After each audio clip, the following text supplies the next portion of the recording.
નમસ્તે વિદ્યાર્થી મિત્રો, હું છું આપનો અંબુ સર. મારી યુટ્યુબ ચેનલમાં આપ સર્વેનું હાર્દિક સ્વાગત કરું છું. મિત્રો, આજે આપણે ધોરણ 11 તત્વજ્ઞાન પ્રકરણ નંબર 2 પરંપરાગત તર્કશાસ્ત્રની દ્રષ્ટિએ વિધાનોમાં બીજો પાઠ એટલે કે પ્રશ્ન નંબર 2 નિરુપાધિક વિધાનનું લક્ષણ જણાવી નિરુપાધિક વિધાનનું બંધારણ કે નિરુપાધિક વિધાનના અંગો ઉદાહરણ સહિત સમજાવો, આ પ્રશ્નની આજે આપણે ચર્ચા કરીશું. ખૂબ જ મોસ્ટ ઇમ્પોર્ટન્ટ ટોપિક છે આજનો, નિરુપાધિક વિધાનનું લક્ષણ અને બંધારણ.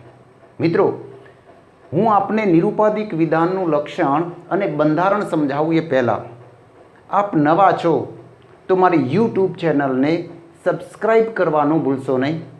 એની બાજુમાં બેલ આઇકોન આપેલું છે, એને પ્રેસ કરો જેથી મારા નવા વિડીયોના નોટિફિકેશન આપને નિયમિત મળતા રહે.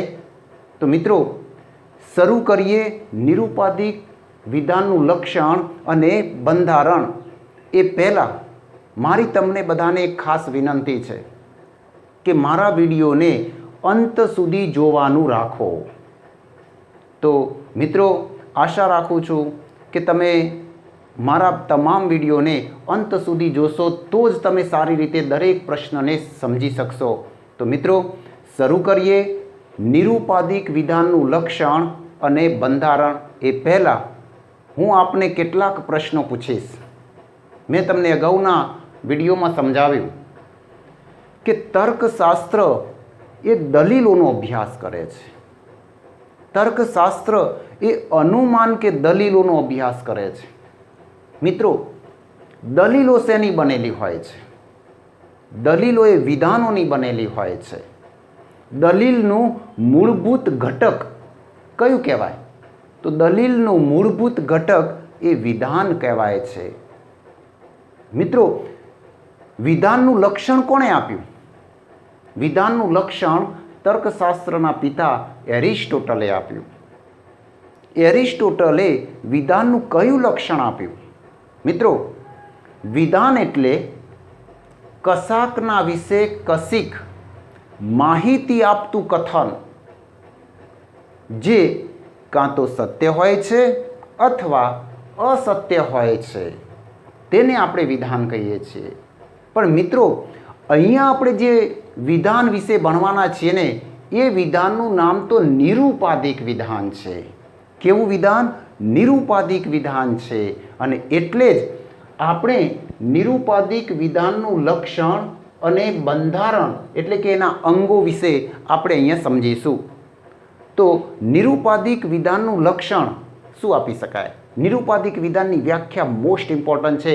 મિત્રો, આ પ્રશ્ન નિરુપાધિક વિધાનનું લક્ષણ અને નિરુપાધિક વિધાનનું બંધારણ એ મોસ્ટ ઇમ્પોર્ટન્ટ પ્રશ્ન છે.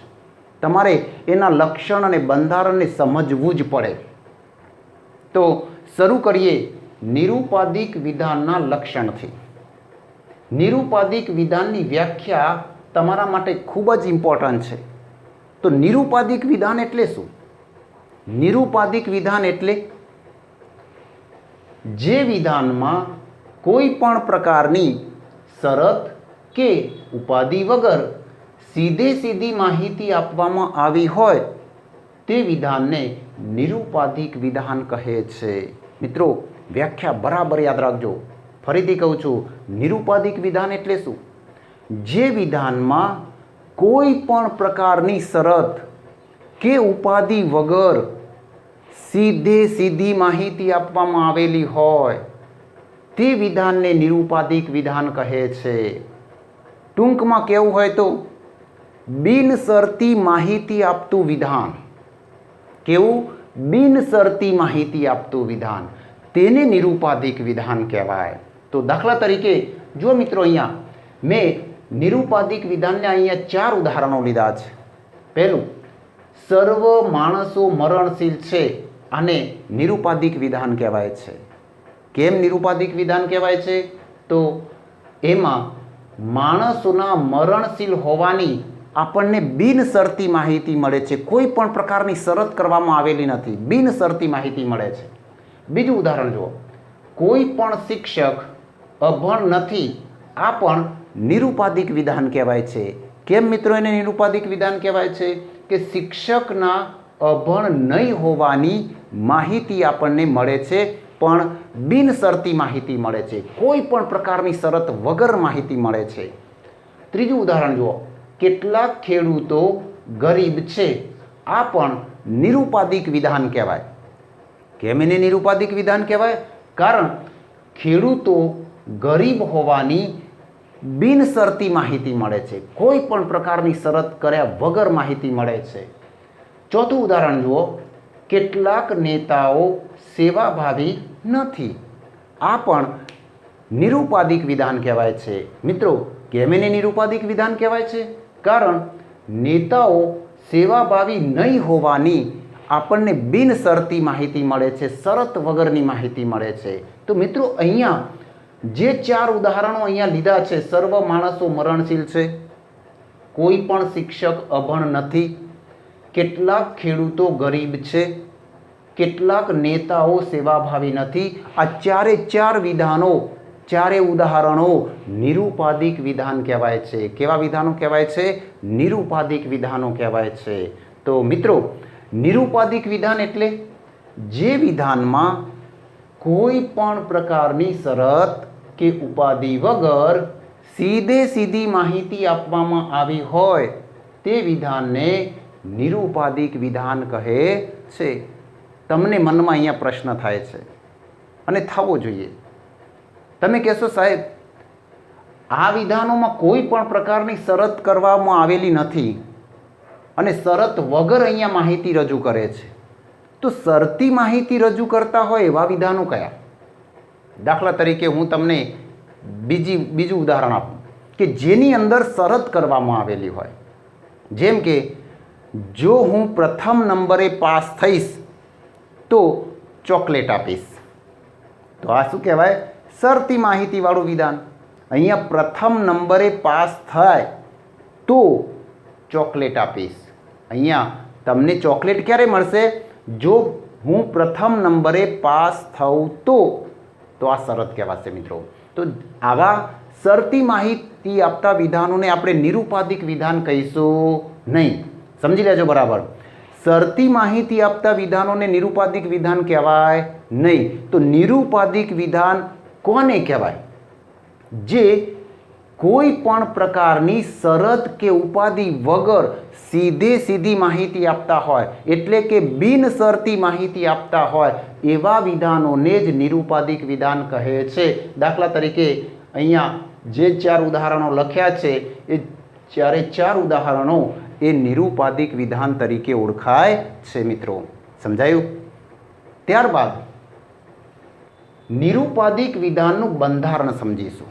મિત્રો નિરુપાધિક વિધાનના બંધારણને સમજવું બહુ જ ઇમ્પોર્ટન્ટ છે. નિરુપાધિક વિધાનના બંધારણની અંદર સમજાવતો નિરુપાધિક વિધાનના આવશ્યક અંગો એટલે કે બંધારણીય ઘટકો કેટલા છે? 3 છે. નિરુપાધિક વિધાનના બંધારણમાં બંધારણીય ઘટકો 3 આવે છે.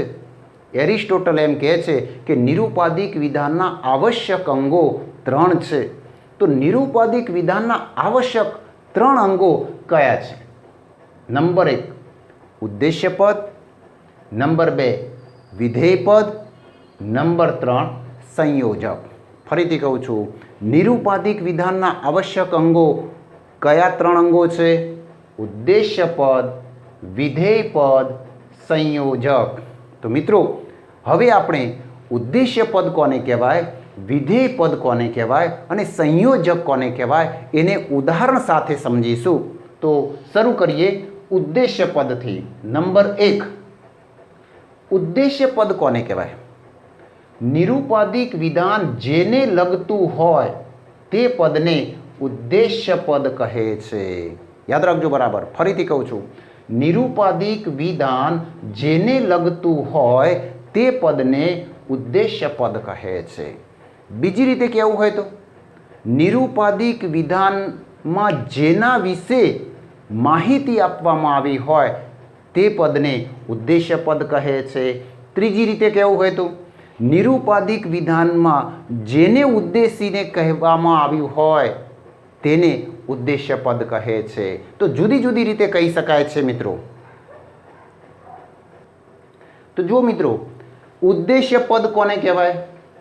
નિરુપાધિક વિધાન જેને લગતું હોય તે પદને ઉદ્દેશ્ય પદ કહે છે. દાખલા તરીકે નંબર 1, ભારત લોકશાહી દેશ છે. આ ભારત લોકશાહી દેશ છે એમાં કયું ઉદ્દેશ્ય પદ બને મિત્રો? આ ભારત લોકશાહી દેશ છે એમાં કોને ઉદ્દેશીને કહેવામાં આવ્યું? કોના વિશે માહિતી આપવામાં આવી? આ વિધાન કોને લગતું છે કે કોને લગતું છે?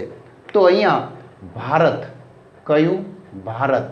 આ ભારત દેશને એટલે કે ભારત પદને ઉદ્દેશીને કહેવામાં આવ્યું છે, માટે ભારત ઉદ્દેશ્ય પદ બને છે. બીજું ઉદાહરણ જુઓ. કોઈ પણ માણસ અમર વ્યક્તિ નથી. કોઈ પણ માણસ અમર વ્યક્તિ નથી. આ વિધાનમાં ઉદ્દેશ્ય પદ કયું? આ નિરુપાધિક વિધાન છે મિત્રો. આ નિરુપાધિક વિધાનમાં ઉદ્દેશ્ય પદ કયું બનશે? તો માણસ ઉદ્દેશ્ય પદ બને છે. કયું ઉદ્દેશ્ય પદ બને છે? માણસ ઉદ્દેશ્ય પદ બને છે. કેમ માણસ ઉદ્દેશ્ય પદ બને છે? કારણ કે આ વિધાનમાં માણસોને ઉદ્દેશીને વાત કરવામાં આવેલી છે. માણસો વિશે માહિતી આપવામાં આવેલી છે. માણસોને લગતું આ વિધાન છે. કોને લગતું વિધાન છે? માણસોને લગતું વિધાન છે. ત્યાર પછી ત્રીજું ઉદાહરણ જુઓ. કેટલાક વિદ્યાર્થીઓ હોશિયાર છે. આ પણ નિરુપાધિક વિધાન છે. તો આ નિરુપાધિક વિધાનમાં ઉદ્દેશ્ય પદ કયું બને? વિદ્યાર્થીઓ. કયું ઉદ્દેશ્ય પદ બને છે મિત્રો? વિદ્યાર્થીઓ. બરાબર યાદ રાખજો. કેમ વિદ્યાર્થીઓ ઉદ્દેશ્ય પદ બન્યું? કારણ કે આ વિધાનમાં કેટલાક વિદ્યાર્થીઓ હોશિયાર છે એ વિધાનમાં વિદ્યાર્થીઓને ઉદ્દેશીને કહેવામાં આવ્યું છે. વિદ્યાર્થીઓ વિશે માહિતી આપવામાં આવેલી છે અથવા વિદ્યાર્થીઓને લગતું વિધાન છે, માટે વિદ્યાર્થીઓ ઉદ્દેશ્ય પદ બને છે. ત્યારબાદ ચોથું ઉદાહરણ જુઓ. વિરાટ કોહલી અભિનેતા નથી. વિરાટ કોહલી અભિનેતા નથી. આ પણ નિરુપાધિક વિધાન છે. આ નિરુપાધિક વિધાનમાં કોને ઉદ્દેશ્ય પદ કહેવાય? વિરાટ કોહલી. એ શું કહેવાય? ઉદ્દેશ્ય પદ બને છે. કેમ વિરાટ કોહલી ઉદ્દેશ્ય પદ બને છે? કારણ કે આ વિધાન વિરાટ કોહલીને લગતું છે. આ વિધાનમાં વિરાટ કોહલીને ઉદ્દેશીને કહેવામાં આવ્યું છે. આ વિધાનમાં વિરાટ કોહલી વિશે માહિતી આપવામાં આવેલી છે અને એટલે વિરાટ કોહલી ઉદ્દેશ્ય પદ બને છે. તો મિત્રો સમજાયું? ભારત લોકશાહી દેશ છે એમાં ભારત ઉદ્દેશ્ય પદ. કોઈ પણ માણસ અમર વ્યક્તિ નથી એમાં માણસો ઉદ્દેશ્ય પદ બને છે.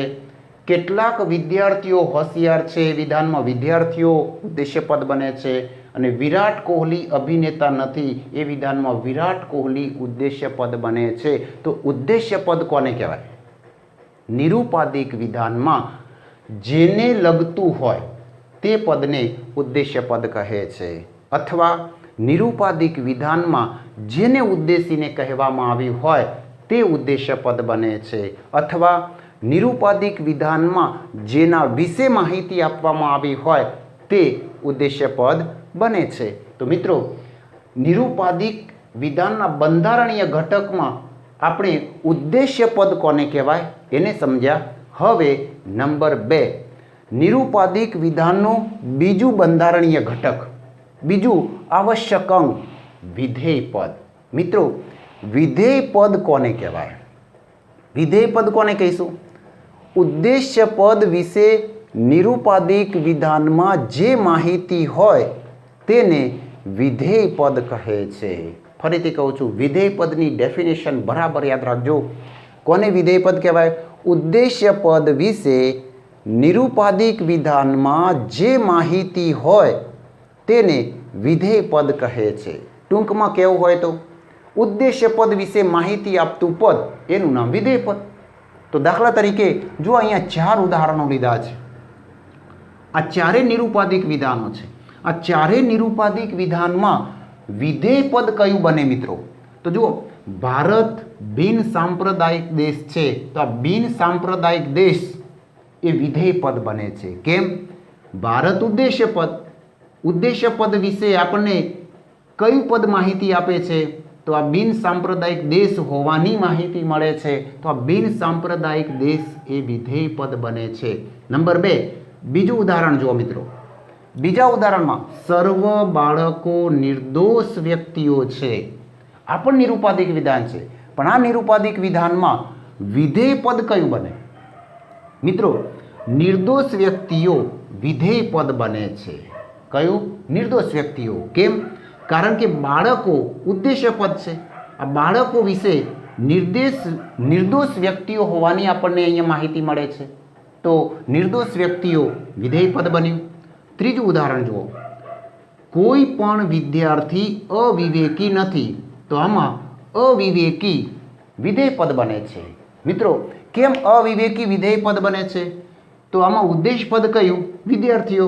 તો વિદ્યાર્થીઓ વિશે આપણને કયું પદ માહિતી આપે છે? અવિવેકી. તો આ અવિવેકી વિધેય પદ બન્યું. ચોથું ઉદાહરણ જુઓ મિત્રો. કેટલાક વેપારીઓ પ્રામાણિક નથી. આ પણ નિરુપાધિક વિધાન છે. તો આમાં વિધેય પદ કયું બને? પ્રામાણિક. કયું બને? પ્રામાણિક. તો કેમ પ્રામાણિક વિધેય પદ બને છે? કારણ કે વેપારીઓ ઉદ્દેશ પદ છે. તો આ ઉદ્દેશ પદ વિશે પ્રામાણિક નહીં હોવાની આપણને અહીંયા માહિતી મળે છે.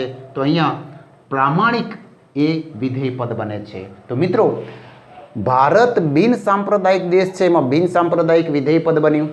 સર્વ બાળકો નિર્દોષ વ્યક્તિઓ છે, એમાં નિર્દોષ વ્યક્તિઓ વિધેય પદ બને છે. કોઈ પણ વિદ્યાર્થી અવિવેકી નથી, એમાં અવિવેકી અહીંયા વિધેય પદ બને છે.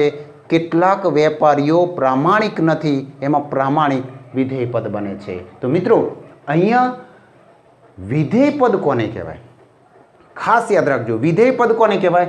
કે ઉદ્દેશ્ય પદ વિશે નિરુપાધિક વિધાનમાં જે માહિતી હોય તેને વિધેય પદ કહે છે. અથવા ટૂંકમાં કહેવું હોય તો ઉદ્દેશ્ય પદ વિશે માહિતી આપતા પદને વિધેય પદ કહેવામાં આવે છે. જો મિત્રો, હવે નિરુપાધિક વિધાનના બંધારણીય ઘટકમાં ત્રીજું ઘટક સંયોજક. કયું? સંયોજક. તો સંયોજક કોને કહેવાય? મિત્રો, આ બધી વ્યાખ્યાઓ ખાસ યાદ રાખજો. સંયોજક કોને કહેવાય છે? નિરુપાધિક વિધાનમાં સંયોજક કોને કહેવાય? જેના દ્વારા નિરુપાધિક વિધાનના ઉદ્દેશ્ય પદ અને વિધેય પદને સાંકળવામાં આવે છે તેને સંયોજક કહે છે. ફરીથી કહું છું, જેના દ્વારા નિરુપાધિક વિધાનના ઉદ્દેશ્ય પદ અને વિધેય પદને સાંકળવામાં આવે છે તેને સંયોજક કહે છે. મિત્રો, સંયોજક વિશે જુદી જુદી વ્યાખ્યાઓ આપી શકાય છે. મારે ટૂંકમાં કહેવું હોય તો એટલું કહી શકાય કે નિરુપાધિક વિધાનમાં ઉદ્દેશ પદ અને વિધેય પદ વચ્ચેનો સંબંધ સ્થાપિત કરનાર પદને સંયોજક કહેવાય છે. ખ્યાલ આવ્યો? તો દાખલા તરીકે સંયોજક કોને કહીશું? અહીંયા મેં 4 ઉદાહરણો લીધા છે. જુઓ, આ ચારેય નિરુપાધિક વિધાનો છે. આ ચારેય નિરુપાધિક વિધાનોમાં આપણે એક પછી એક ઉદાહરણ જોઈએ. સર્વ માતાઓ પ્રેમાળ હોય છે. તો મિત્રો, આ સર્વ માતાઓ પ્રેમાળ હોય છે એમાં સંયોજક છે શબ્દ એ સંયોજક કહેવાય છે. જો, માતાઓ ઉદ્દેશ્ય પદ કહેવાય છે, પ્રેમાળ વિધેય પદ કહેવાય છે અને છે શબ્દ એ સંયોજક કહેવાય છે. મિત્રો, સમજાય છે? બરાબર ઓળખજો. હવે ઉદ્દેશ્ય પદને તો તમે ઓળખી લીધું, વિધેય પદને પણ ઓળખી લીધું અને હવે ત્રીજું પદ સંયોજક. તો સર્વ માતાઓ પ્રેમાળ હોય છે શબ્દ સંયોજક છે. તો માતાઓ ઉદ્દેશ્ય પદ અને પ્રેમાળ વિધેય પદ વચ્ચે અહીંયા છે શબ્દ વડે સંબંધ સ્થાપિત થાય છે. છે શબ્દથી અહીંયા સાંકળવામાં આવેલા છે. ત્યાર પછી બીજું ઉદાહરણ જુઓ. કોઈ પણ સૈનિક દેશદ્રોહી નથી. તો આ સૈનિક ઉદ્દેશ્ય પદ છે, દેશદ્રોહી વિધેય પદ છે, જ્યારે નથી શબ્દ આ સંયોજક છે. આ શું કહેવાય? સંયોજક. સમજાય છે? નથી શબ્દ એ સંયોજક છે. તો મિત્રો, ઉદ્દેશ્ય પદ અને વિધેય પદ ને સાંકળવા માટે કયા પદનો ઉપયોગ થાય છે? કાં તો છે શબ્દ, કાં તો નથી શબ્દ. સમજાયું? તો છે શબ્દ એ સંયોજક છે, નથી શબ્દ પણ સંયોજક છે. જો કેટલાક સંતો પરોપકારી હોય છે, તો અહીંયા છે શબ્દ આવ્યો, તો એ છે શબ્દ સંયોજક છે. આમાં ઉદ્દેશ પદ કયું બને? સંતો. વિધેય પદ કયું બને? પરોપકારી હોય એ વિધેય પદ બને છે. અને સંયોજક કયું બને છે? છે શબ્દ. ત્યાર પછી ચોથું ઉદાહરણ જુઓ. કેટલાક નેતાઓ ભ્રષ્ટાચારી નથી. તો કેટલાક નેતાઓ ભ્રષ્ટાચારી નથી, એમાં નેતાઓ શું કહેવાય? ઉદ્દેશ્ય પદ. ભ્રષ્ટાચારી શું કહેવાય? વિધેય પદ. અને નથી શબ્દ શું કહેવાય? સંયોજક. તો સમજાયું મિત્રો? અહીંયા સંયોજક કોને કહેવામાં આવે છે? સંયોજક એટલે જેના દ્વારા નિરુપાધિક વિધાનના ઉદ્દેશ્ય પદ અને વિધેય પદને સાંકળવામાં આવે છે, તે પદને સંયોજક કહે છે. પહેલા ઉદાહરણમાં છે શબ્દ વડે ઉદ્દેશ પદ અને વિધેય પદને સાંકળવામાં આવ્યું છે, તો છે શબ્દ સંયોજક બને છે. બીજા ઉદાહરણમાં ઉદ્દેશ પદ સૈનિકો અને વિધેય પદ દેશદ્રોહીને નથી શબ્દ વડે સાંકળવામાં આવેલું છે, તો નથી શબ્દ સંયોજક બને છે. ત્રીજા ઉદાહરણમાં ઉદ્દેશ્ય પદ સંતો, વિધેય પદ પરોપકારી હોય એ બંનેને છે શબ્દ વડે સાંકળવામાં આવે છે, તો છે શબ્દ સંયોજક બને છે. ચોથા ઉદાહરણમાં નેતાઓ ઉદ્દેશ્ય પદ અને ભ્રષ્ટાચારી વિધેય પદને અહીંયા નથી શબ્દ વડે સાંકળવામાં આવે છે, તો નથી શબ્દ સંયોજક બને છે. તો મિત્રો અહીંયા છે શબ્દ અને નથી શબ્દો એ સંયોજક તરીકે ઓળખાય છે. શું કહેવાય છે? સંયોજક. તમારે નિરુપાધિક વિધાનમાં છે શબ્દ આવતો હોય તો એ પણ સંયોજક કહેવાય, નથી શબ્દ આવતો હોય તો એ પણ સંયોજક કહેવાય છે. પણ તર્કશાસ્ત્રીઓ શું કહે છે? તર્કશાસ્ત્રીઓ એમ કહે છે કે જો સંયોજક છે શબ્દ આવતો હોય, સમજો, જો સંયોજક તરીકે છે શબ્દ આવતો હોય તો ઉદ્દેશ્ય પદ અને વિધેય પદ વચ્ચે હકારાત્મક સંબંધ સ્થપાય છે. કેવો સંબંધ સ્થપાય છે? હકારાત્મક સંબંધ સ્થપાય છે. અને ઉદ્દેશ પદ અને વિધેય પદ વચ્ચે જો સંયોજક નથી શબ્દ આવતો હોય, નથી શબ્દ વડે સંબંધ સ્થપાયો હોય, તો અહીંયા ઉદ્દેશ પદ અને વિધેય પદ વચ્ચે નકારાત્મક સંબંધ હોય છે. તો એક વાત યાદ રાખજો. દાખલા તરીકે જો અહીંયા માતાઓ ઉદ્દેશ પદ, પ્રેમાળ વિધેય પદ, તો માતાઓ અને પ્રેમાળ હોવું આ બંને વચ્ચે અહીંયા છે શબ્દ વડે, તો અહીંયા માતાઓ અને પ્રેમાળ આ બંને પદો વચ્ચે હકારાત્મક સંબંધ છે. જ્યારે સૈનિક અને દેશદ્રોહી વચ્ચે અહીંયા નથી શબ્દ વડે નકારાત્મક સંબંધ આપણને અહીંયા જોવા મળે છે. તો મિત્રો સંયોજક હંમેશા હોવું ક્રિયાપદના વર્તમાન કાળના રૂપમાં જ રજૂ થાય છે. આ વાત બરાબર યાદ રાખજો. મેં તમને વિધાન અને વાક્ય વચ્ચેનો તફાવત સમજાવ્યો ત્યારે મેં તમને કહ્યું હતું કે વિધાન હંમેશા હોવું ક્રિયાપદના વર્તમાન કાળના રૂપમાં જ રજૂ થાય. હોવું ક્રિયાપદનું વર્તમાન કાળનું રૂપ કયું? તો હોવું ક્રિયાપદનું વર્તમાન કાળનું રૂપ એટલે વિધાનમાં છેલ્લે છે શબ્દ આવતો હોય કાં તો નથી શબ્દ આવતો હોય. તો આ છે શબ્દ અને નથી શબ્દોને આપણે સંયોજક તરીકે ઓળખવામાં આવે છે. તો મિત્રો અહીંયા મેં તમને નિરુપાધિક વિધાનનું લક્ષણ અને નિરુપાધિક વિધાનના બંધારણને આપણે અહીંયા સમજ્યા. તો નિરુપાધિક વિધાન એટલે જે વિધાનમાં કોઈ પણ પ્રકારની શરત કે ઉપાધિ વગર સીધી માહિતી આપવામાં આવી હોય તે વિધાનને નિરુપાધિક વિધાન કહે છે. નિરુપાધિક વિધાનના આવશ્યક અંગો કેટલા છે? 3. નિરુપાધિક વિધાનના બંધારણીય ઘટકો કેટલા છે? 3. નિરુપાધિક વિધાનના આવશ્યક 3 અંગો કયા છે? ઉદ્દેશ્ય પદ, વિધેય પદ, સંયોજક. ઉદ્દેશ્ય પદ કોને કહેવાય? નિરુપાધિક વિધાન જેને લગતું હોય તે પદને ઉદ્દેશ્ય પદ કહે છે. નંબર 2, ઉદ્દેશ્ય પદ વિશે નિરુપાધિક વિધાનમાં જે માહિતી હોય તેને વિધેય પદ કહે છે. અને નંબર 3, જેના દ્વારા નિરુપાધિક વિધાનના ઉદ્દેશ્ય પદ અને વિધેય પદને સાંકળવામાં આવે છે તે પદને સંયોજક કહે છે.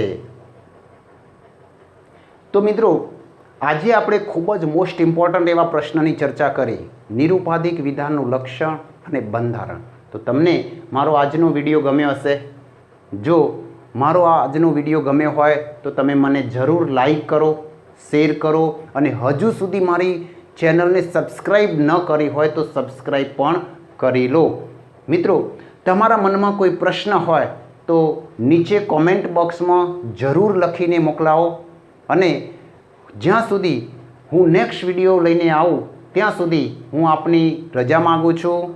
તો થેન્ક યુ, ધન્યવાદ, જય હિન્દ, જય ભારત.